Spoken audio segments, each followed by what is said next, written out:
Hi there.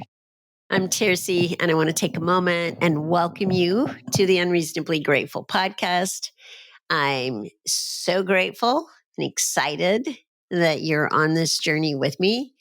And I promise you, like I have in the past, that every week I'll show up and I'll be willing to break my heart open and let some of the wisdom that I've gleaned over these now 38 years of recovery from 20 years of addiction trickle out to gratitude as a place that we come from rather than a place that we try to get to. So thank you. Thank you for being here. Thank you for sharing your journey with me. I want to remind you that, we all learn from one another's stories. And this is one of my ways of sharing my story. I've written a book as well by the same title. And, I've learned a lot from other people's stories.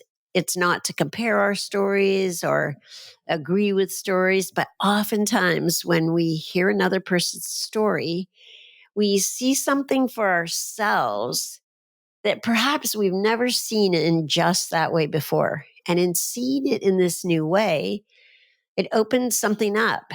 It helps us see something that gives us a little bit more freedom or a little more wiggle room, as I say, around some of the places in life where perhaps we feel constricted or we're still trying to control them or walk around them and ignore them or some version of that. So I share my story with the hopes that you'll get some freedom. You'll see something for yourself and it'll ease your journey and move you along on your own path. And I love that.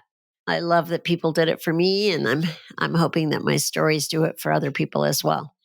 So I also offer some individual time where really what I do is I listen and then I share with you what I hear and how I see you.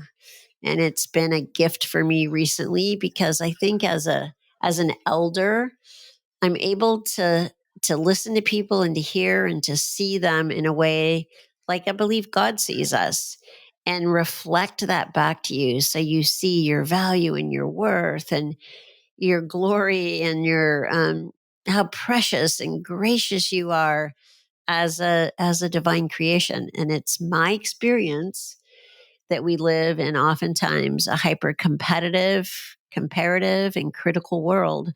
And most of us have a pretty good inner critic that keeps us small and questioning and doubting ourselves. So it's my opportunity to help you see yourself as I believe God sees you. So if you want to sign up for that, you can do so on tercyenglehart.com under Work Together.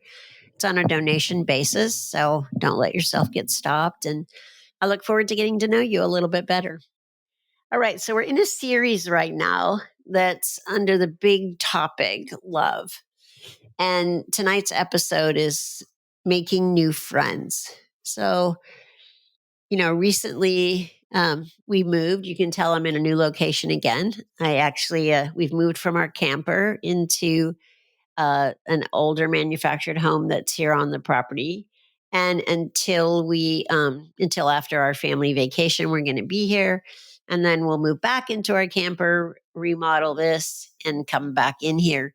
So, yeah, I've been moving around a lot lately, and it's been fun to be in a new place and fix things up and appreciate what is offered. And again, um, yeah, it's just be with what's so anyway, I'm in a new area as well. I'm in Idaho, in northern Idaho, from Northern California, and nobody knew us. I mean, we had a few friends that we knew before we came here, and some people moved before us that we knew from our California location. So, I'm meeting new people, and I had a friend over for tea the other day and I found myself flooded with gratitude after we sat and shared tea with farm cream and a homemade brownie and ice cream. And then later that evening, I was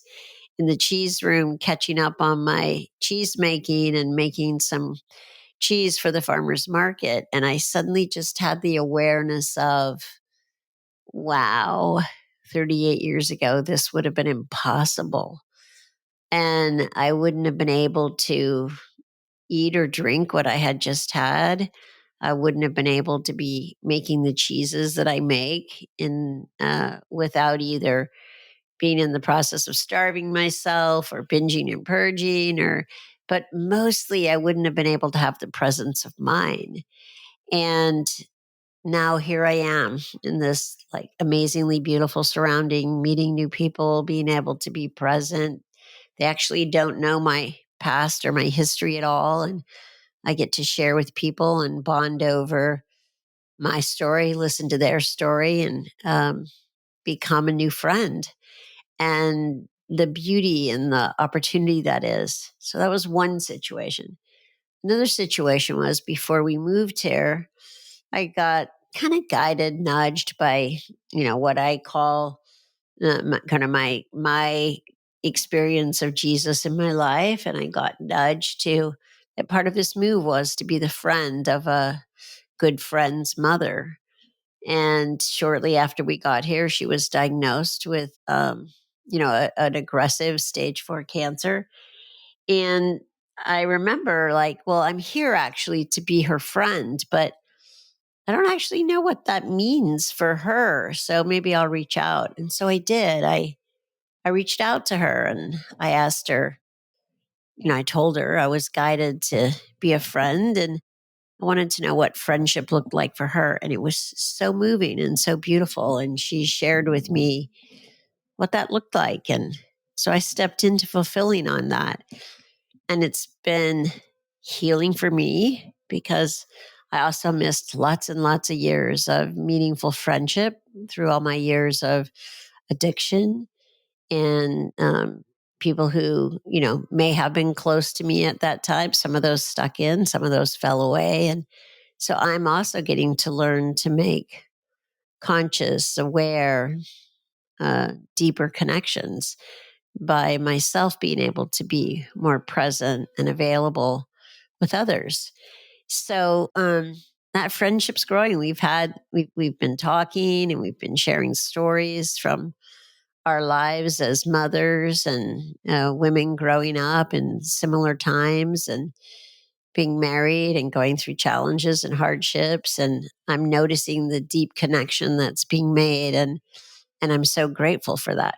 So I encourage you this week, see if you can't find ways to develop or to make some new friendships, kind of like starting from scratch.